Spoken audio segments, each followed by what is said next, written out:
কি ভাবছেন শুধু দৌড়াদৌড়ি করছি? না, একটু ভিডিওটা শুনবেন এবং আমাদের শেষ জেনারেশনের অনেক কথাই মজার মজার শুনতে পারবেন। ভিডিওটার পাশে থাকবেন।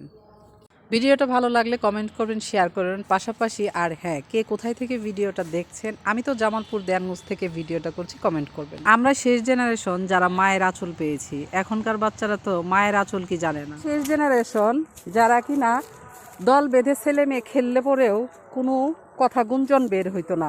তো আমরা শেষ জেনারেশন যারা হলো ছেলেরা বিড়ি খাইতেও মুরব্বি অপরিচিত মুরব্বি দেখলো সিগারেটটা ফালাই দেয়।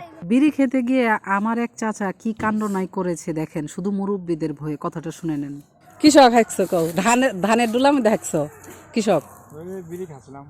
বিড়ি খাওয়া কেন ধানের ডুলার মধ্যে যা হাঁকছো।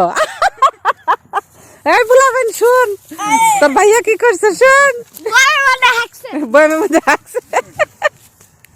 আর আমরাই শেষ জেনারেশন, মেয়েরা যদি কোনো ছেলের সাথে প্রেম করছে, কথা বলছে, তাও মুরব্বি অচেনা মুরব্বি দেখলেও লুকাইছি। আমরাই হয়তো বা শেষ জেনারেশন যেখানে অন্যের গাছের ফল ছিঁড়ে খেলেও হলো চোর ডাকতো না। আমরাই হয়তো বা শেষ জেনারেশন যারা কিনা মাটির গন্ধ আমাদের কাছে ভালো লাগে। আর আমাদের শহরের বাচ্চারাও তো মাটি দেখলেই ছি কাদা এটা বলেই নাক ছিটকে ফেলে।